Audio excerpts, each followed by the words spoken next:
Family at 3. 1, 2, 3. Family! Logan Crines will handle the ball at the top of the box. Bring a stick underneath to the middle of the field. Shot, goal! Logan Crines has delivered Kettle Moraine High School their very first Wisconsin Lacrosse State Championship. It was a crazy game. I didn't think we were going to win it, to be completely honest. When we were down 8-12 with about 3 minutes left, there was no way I thought that we were going to come back. The offense put up a few great goals, came back, went to OT, won it. It just felt amazing. After winning the state game, it was unbelievable. Winning a state championship, not only in Wisconsin, but being the first state championship in program's history was unbelievable. I myself, I didn't really feel it till about we were on that bus heading back home till it finally hit me that we won a state championship. Yeah, a little bit of the start was kind of misbelief. It didn't really set in right away that we won. It's kind of like at the start of the season, none of us really thought we were going to get there, that we were going to make it that far. After the state game last year, I mean, the feeling was just, it's hard to describe unless you've been there or done it. It's just pure euphoria, really. 25, you and your best friends, like, doing something that nobody else has, or first time in school history for lacrosse, or the first team state title since 2008 or 1999. It's just a huge moment for our program, and like I said, the coaching staff. It was just, I mean, I cried. You were so happy that I was kind of overcome with emotion at the time, and it's something that I want to definitely see if we can recapture this year, because it's pretty unforgettable memories. It's something I'll carry with me for the rest of my life.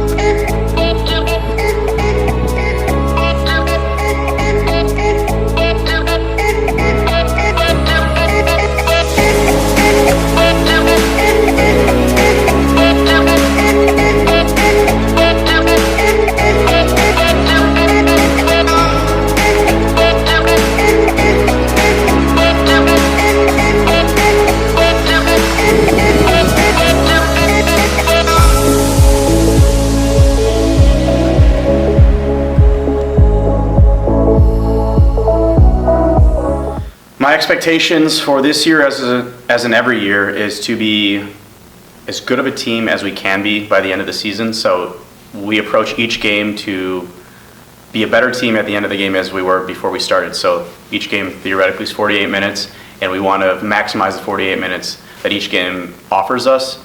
So if we end up winning a state championship, that's great. If we don't, I hope that we didn't win because we played a superior team.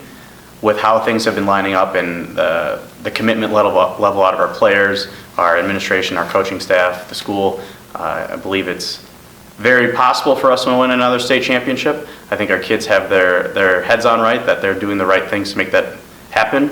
And that's what we want to have every year. We want it to be sustainable. Championships are an expectation just because when you're thinking about winning a state championship, you're putting in the effort to make that possible rather than just hoping for it. And that's kind of the culture that we're trying to forge here. Hypnotized by the sounds I'm breathing in. Hold tight, chemicals collide. My hands are here. Hold tight, Swivel. Now here's the thing, guys. My hips are curving. Touch it. Move. This is completely facing the opposite way now. One full hop, one full hop. You like go. Because of you, dripping lights paint the skies. Only you. So alive.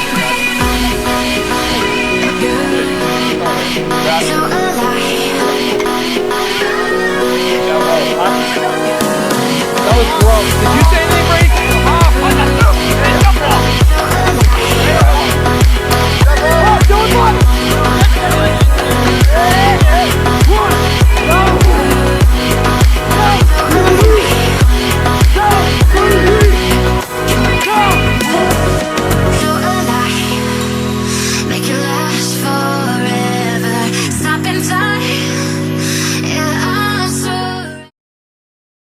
So for CMH to have the audacity to claim that this is somehow a rivalry between Kettle Moraine and CMH Lacrosse is quite silly in my opinion, considering they have never beat Kettle Moraine Lacrosse in program history. So for me, that's kind of like comparing the rivalry between the Cleveland Browns and Green Bay Packers. because you have a team that's far inferior in the Cleveland Browns, as well as a team like Green Bay Packers who are far superior. So it's the same thing in the same situation for CMH and Kettle Moraine. You have Kettle Moraine, which is the far superior team, versus CMH, which is the far inferior team. So for me, for them to claim it's a rivalry is almost an insult to Kettle Moraine, because you don't want to put your program, Coach always says, you don't want to stoop to the level of other teams. You don't want to play down to their level. So by them claiming that this is some sort of rivalry is kind of putting us at a lower pedestal and not raising us up, So to answer your question, there is no rivalry between CMH and Kettle Moraine, because you know the outcome, like, before it's going to happen, like I said before. Can't wait. Love that.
Kettle Moraine 19, CMH 3.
Starting roughly about the playoffs last year, we started to preach to the kids one more. One more means one more rep, one more pass.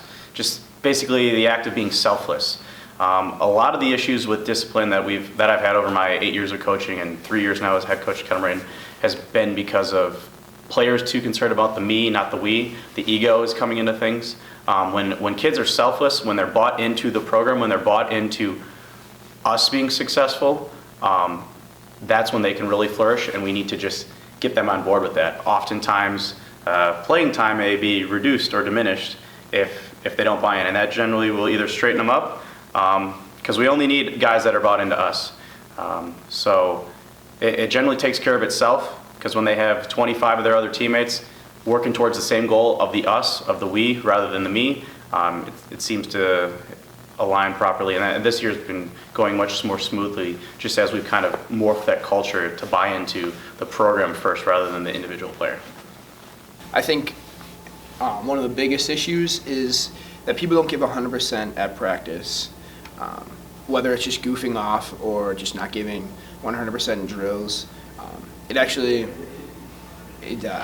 tends to affect more than just the people who aren't giving 100% too, because when you're not practicing at full speed and giving 100% effort, it really affects the people around you because you're not prepared for in games. Yeah, I'd agree with that. I mean, like I said, lacrosse is a huge grinding season. There's a lot of work, it's a lot of toll on your body, and you really got to keep yourself mentally ready to go every day, even if it's just a practice or a routine drill that you kind of can walk through, because like those reps off, that's what's going to be the difference between, you know, ending where you want to end and not. So I mean, at the end of the day, you got to make the choice. Arrowhead being our biggest rival, one thing that we need to worry about, and we try to hammer it with the kids, is it's just another game, because I've seen when they get too excited or too hyped that the emotions start to take away from their execution. We've seen that over the years when they play Arrowhead, where simple plays, catching the ball or picking up ground balls, they're not as efficient with, or they just get a little bit anxious. So we need to actually downplay the Arrowhead game, because they're already jacked about it.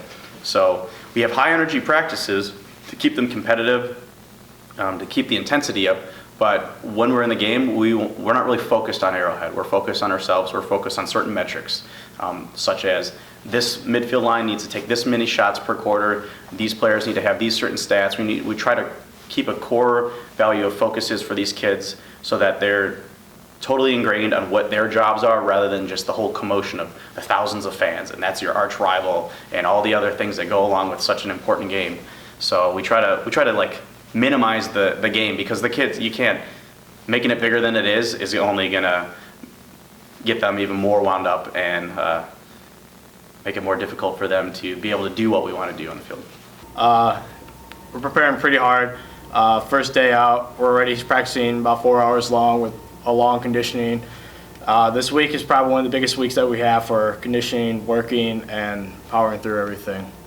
For me, it's just kind of realizing that it's a big rivalry game. I personally haven't played them since sophomore year because I was hurt in my junior season. I couldn't play them, so it does mean a lot to me just because like it's Arrowhead. So the whole, like, in every sport, it's always a big rivalry. So just channeling those, like, that emotion and that anger towards them and how bad we want to win, channeling like that energy into something that's positive.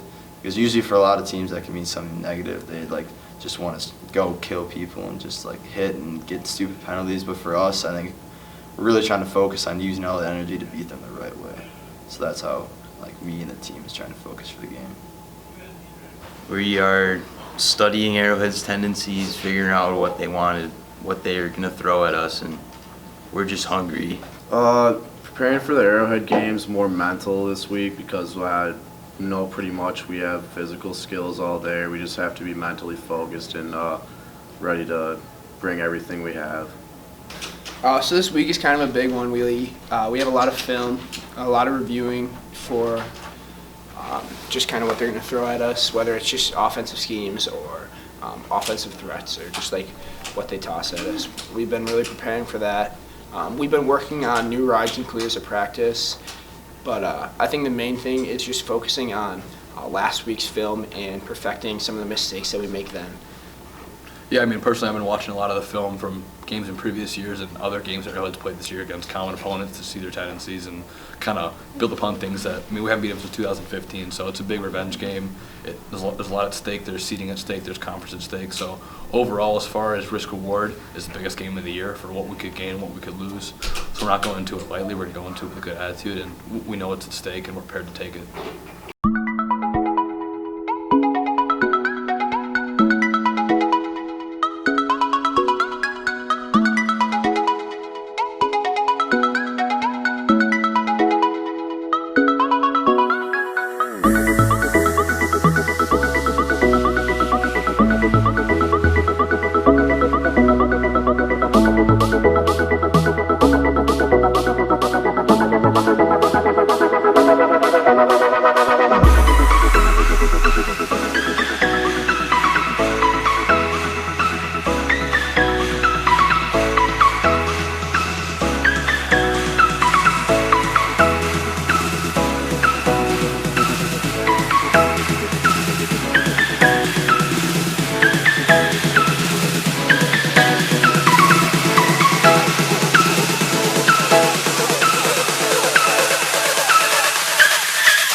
You're going to be center stage, and you're going to be able to show this state that no one can come close. No one should come close. All right? Start that swagger right now. All right? Get after each other in these 1v1s and 4v4s. All right? Go after each other right now. Have a little swagger to you. Okay? Get hyped. Get excited when good things happen. All right? Let's have some fun tonight, boys. Let's pick up the intensity. Hey. Don't let yourself down, don't let your team down. Be engaged, okay? None of you should be satisfied with where we're at. Yeah, we have a decent record. Haven't achieved what we wanted to achieve yet, okay? We still have a ton of big games. We still have the playoffs, aka the championship that we're defending. Some of you don't get the playing time you want, okay? Some of you might lose the playing time that you are currently getting. None of you should be secure with where you're at, because we're not good enough yet.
Hey, we got Johnny 1, Whistler 2. Johnny 1, Whistler 2.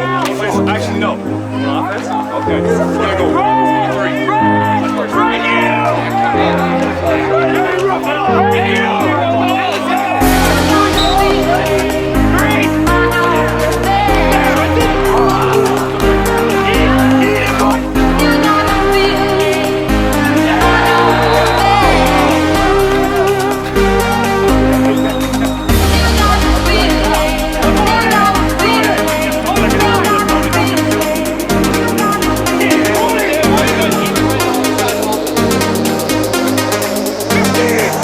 Yeah.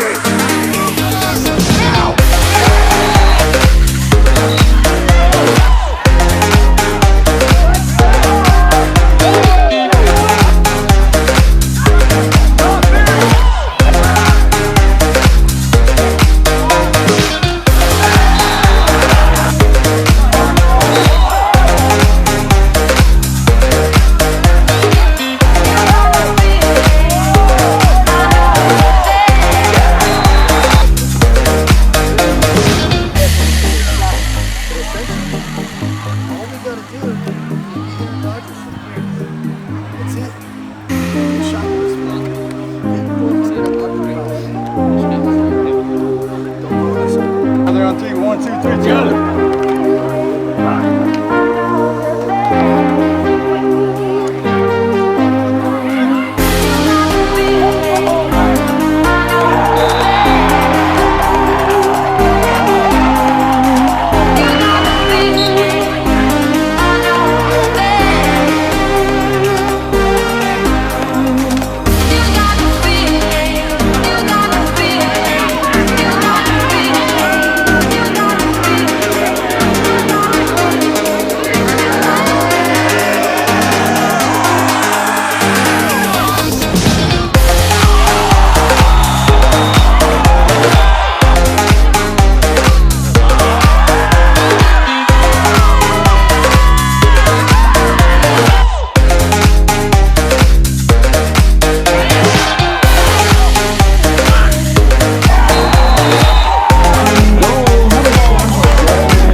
Family at 3. 1, 2, 3. Family!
How has coaching affected my life?